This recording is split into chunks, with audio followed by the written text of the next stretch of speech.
I'm so ticked off. I am so ticked off I could cry. I don't know how you YouTubers do this malarkey, because I am constantly stressed, constantly ticked off. Let me tell you, I have filmed all week. We're on Thursday at the moment. I've been filming daily all week. I've done beautiful terrazzo trio of pots with the neon powders. I've done phenomenal show-stopping bloom coasters, filmed it all. I've been editing daily as we go. I had a 45-minute video for you all, and I've just deleted it because my sodding phone ran out of space, and I deleted one clip which was attached to all the clips, cleaned my recycling bin out, and it's gone, and I'm absolutely devastated. So yeah, I'm just going to show you what I've made without the process, and basically ask for your help really in the comments. Do you guys use your normal phone? Are you using a second business phone? Because I don't have the memory on my phone for all these lengthy videos.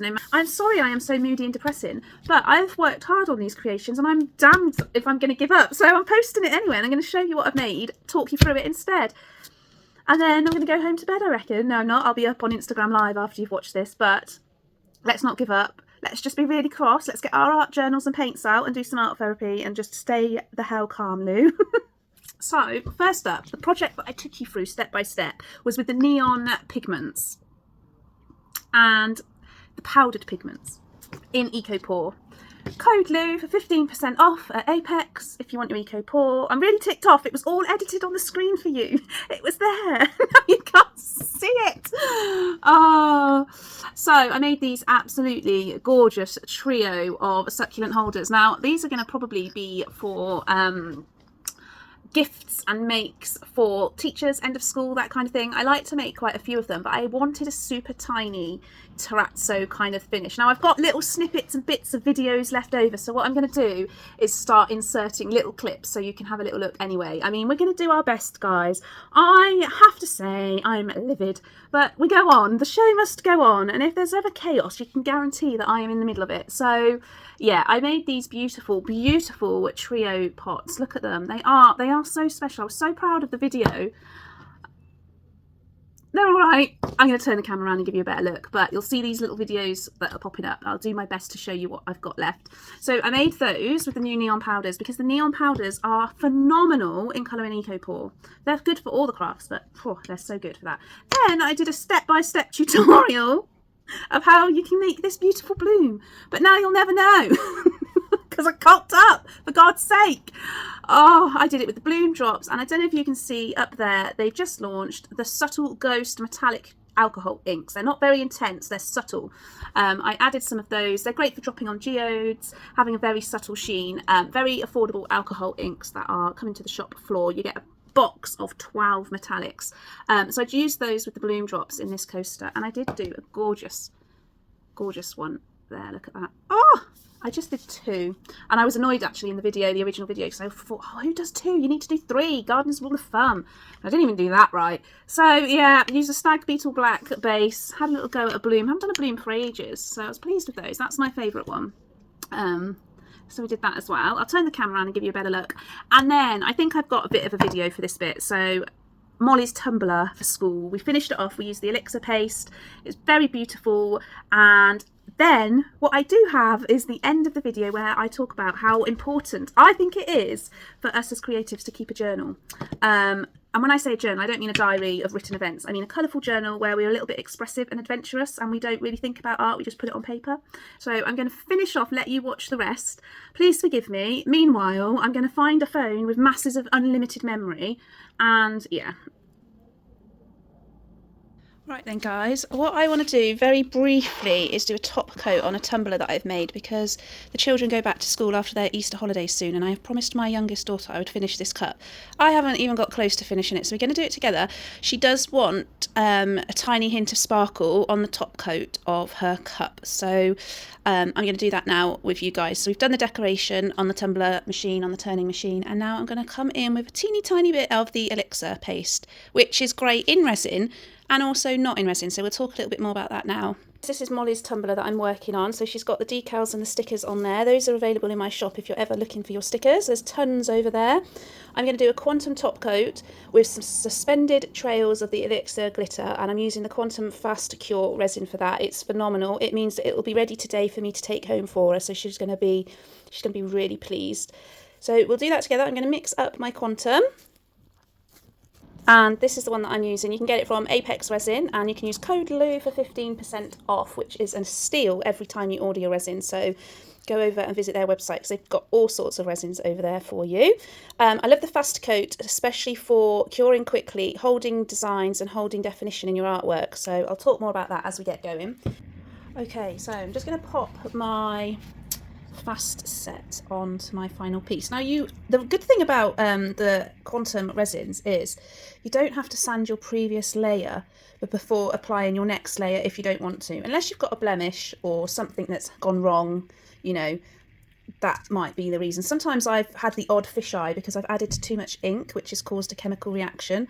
Nothing to do with the resin, but just because the alcohol, the isopropanol content, can't say that word, has evaporated too quickly whilst the resin was curing. So sometimes there's a need to sand, but actually with the Quantum resins, you can just go straight in. So if you've ever tumbled resin pieces, you'll know that the timing is everything, and the choice of resin fast set or resin Quantum regular means that you have a bit more control with your piece for what you're looking for.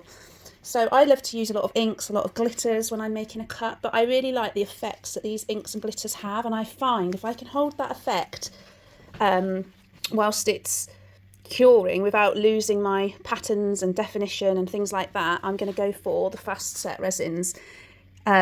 It's just a super formula for small medium projects just like this. I've got a little bit left in here, and I'm going to come on in with my Elixir paste now, so I'm just going to grab that. So your Elixir paste will need a good stir because the sparkle disappears from the binder, and that's just gravity that does that, so don't be afraid to give it a good stir. I'm going in with a generous amount into my leftovers. It's just like a really magic additive, and what I'm going to do is try and alter the camera a little bit so you can see. And all I'm going to do, and I'm at the last few minutes of work time at the moment, so I'm going to try not to cover my stickers, but I'm going to go diagonal up and diagonal down, suspended tiny glitter trails on my cup. I know Molly's going to love this cup. I'm trying to avoid my stickers, but what happens is, can you see, I went a bit heavy there, but you're going to get these perfect veins of glitter with the Elixir paste. And I just think it's so clever. And because we're using the fast set as well, there's not much movement because it's fast setting, which is game changing. It's really magic. It's like a magic glittery additive. The trick is not to add too much, but you know me. When do I ever do as we're supposed to do with these products? I always push the boundaries. So I'm going to probably leave it there, and we'll come back in a few minutes when that starts to thicken. I've been working for about 10 minutes with this resin. You can still see plenty of work time, another 10 minutes probably until it becomes unworkable, but I'm going to use this sparkle leftovers for something else. I'll keep it there for a minute just in case I think, oh, I need another little bit, but that is looking fab. And here's my cup. I'm absolutely in love with that. How pretty is that? I think I've scored some mum points this week.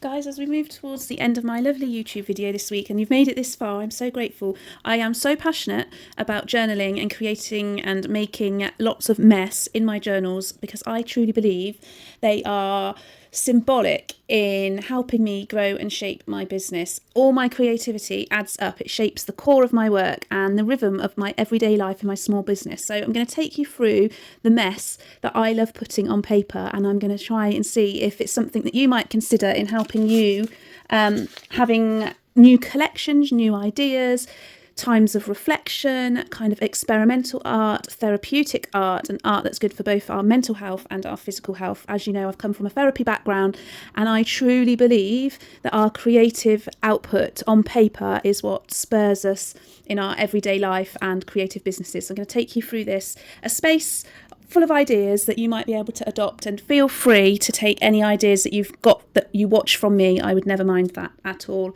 So some of these snippets of colourful pieces, this one in particular, was all kind of what helped me grow towards the neon collection. I felt that in order to develop a really good neon collection, I needed to feel the neons, I needed to feel the vibrancy of them. We have a monthly scrapbooking workshop which is available on my website if you want to book it, but it was a chance and an opportunity for me to explore the colour and kind of get me knee deep in the neons before I developed them and brought them to the shop floor. So I kind of elbow my way through this kind of chaos in order to strike new ideas. A new colour palette usually happens for me every 4 to 6 weeks, and with a new colour palette becomes new creative names. I've got a big passion for green and orange at the moment. I'll say often that I hate orange, but I always seem to paint with it, and I always have orange in my work, and I don't know why, because I feel internally that I don't like the colour, but it shows up across all my artwork. It's really bizarre. I'll often get seasonal inspiration. I might get things, nature walks with my children. This is Molly's scrapbook actually, but she said I can borrow it for now. She likes to collect flowers, and she'll often do her artwork around what she's foraged on our walks. We do a lot of printing with our jelly plates, which is what I showed you at the beginning of the video. I love to use a jelly plate for kind of repetition and printing, and it's a bit hard to see. The sun is, believe it or not, shining through here, and it's causing a bit of problem with the light, but I love to print my flowers in my sketchbooks as well, so I'll do another video on that at some point. So I've got so many sketchbooks. I like to do a lot of pen and ink. That's really important to me. I love to take inspiration from my garden. Some of the bits and bobs in my journals are what give me the ideas for new pigments in my resin world. You'll notice that muskmallow, Sherwood, goldfinch, all the natural nature names on my pigments are things that I have spotted or journaled in my garden. That's an unfinished entry. I do a lot of, there's muskmallow, that's the start of that. That was one of my first pigments actually in the resin world, and it was one that I first did. Poppy Field came from my journal as well. Sweet pea, you'll notice that's one of my pigments. So I kind of journal and get my ideas often from my sketchbooks. They're always half empty or unfinished. There's never no rhyme or reason to them. These are my dahlias. I loved growing dahlias, and they spur a lot of my colour collections. Peace and Love colour collection from this one. So I'm going to just do a whistle stop tour and talk away as I get and do some creating for you all to see. I don't think we talk enough about how the creative process is as much about healing as it is about expression. Sometimes we get lost, don't we, with having to create pieces to sell. We get consumed by social media.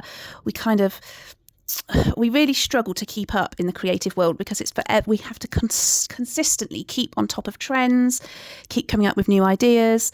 On days that I feel a bit low or a bit overwhelmed, what I'll do is I'll sit down with my paintbrushes and I shall just put paint on paper, just as I am doing here, and I'll just create mess, because these colours and these marks that I'm randomly making are actually my inner voice trying to escape. And that's when I start to come out of those horrible creative blips. Have you ever had that creative blip or that inner voice saying you're not as good as everybody else that you see on socials? YouTube especially, some beautiful talented artists in our resin world, for example. Are you one of these people that kind of self-doubts and self-sabotages your own work? Doing something like this just keeps that inner voice at bay and allows you to regulate your nervous system, breathe into it, get some new ideas, feel compassionate about your work, and remember your self-worth, because you're actually really amazing. You don't have to draw to be creative and to be good at art or to be an artist. That's a load of rubbish. I can't draw, and I am very much like to think that I am a practicing artist. I have no clue about the history of art, but I love colour and I love experimenting and I love making marks. And that's my inner voice coming out, you know. There's something really special about that, when you can just drop down the inhibitions, all the textbook theory that we're taught about. If you can just drop that and actually enjoy what you're doing, the process, it'll be the curveball that you're looking for, honestly. Look at these colours.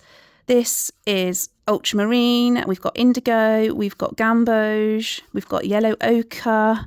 I love these colours. I have topped up my shop with a new heading saying painting, where over the next few weeks I'm going to start popping loads of bits and bobs in to that section on my website, where you can, if you feel like you want to keep a journal, you don't need to come to classes, you can keep your own journal on your desk where you're working. Because I truly believe that the business impact for your small business when you create a journal is detrimental to being successful with new ideas. Honestly, documenting your own trends and what interests you is part of your brand. That is exactly how you're going to get new ideas and remain consistent and fresh without feeling overwhelmed by other people's ideas. I often joke to myself that my journal knows what I want to create before I actually do. And that's because the process of journaling or scrapbooking, whatever you want to call it. We used to call it scrapbooking years ago when we were adding all the embellishments and additives, but you can call it a scrapbook if you don't want to call it a journal. It doesn't matter. It's yours, and that's the most important thing.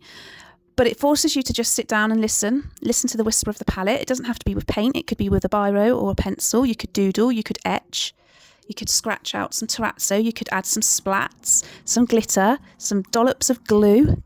It's just a creative space of experimentation. I'm actually keen to see what the water is going to do here with these colours. That gamboge and that cerise is absolutely gorgeous. I love it when it crosses over like that. I just love it. One thing I have realised after years of journaling is that the pages slowly become a record of me. So when I look back in my past books and I look back at where I started, it actually makes me feel really proud. It's kind of self-reflection. It's priceless. If you have that opportunity to keep a journal, a bit like a diary, your dreams, your doubts and your decisions will all be on that paper in a roundabout way. It's like a conversation between who you were and who you're becoming. And that's your self-reflection right there. And I'm very good at that because I'm trained in that. But as a small business owner, I need to be more of that. There's no external pressure more than what I put on myself to grow faster and bigger and better. But my journal is a way of kind of slowing me down, helping me reconnect with art, because at the moment, I don't do half as much art as I wish I could because I am just swamped with small business stuff, you know? So let's face it. No one starts a creative art business because they love doing spreadsheets, do they? Sorry, Carolyn, if you're watching. Carolyn loves spreadsheets. We start because something in us wants to make things. We get some peace or some respite from being creative, don't we? How many things go wrong, but we still enjoyed the process? It's heartfelt, sparkly, meaningful things. This journal is exactly what that is of this year. All my creative endeavours are on these papers and you can't read them, but I know what they mean and what they are. I need to get some clean water. Look at this. So if you've been doubting yourself lately and you've enjoyed this YouTube video and you think, actually, journaling is for me, do keep me posted because honestly, I love to see your makes. I know it's not possible to join all the workshops. I totally get that.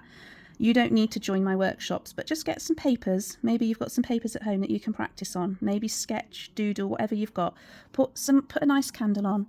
Put some scents on in your room, a diffuser or a smelly candle, whatever you've got. Put your cosy socks on and just splash and scribble on your paper and see what happens. Tell your future self actually how amazing you are to have come this far in your creative world. Tell yourself your best ideas. And if you can't do that, pop them on paper. Because you'll be surprised how much a little creativity really, really influences your next project.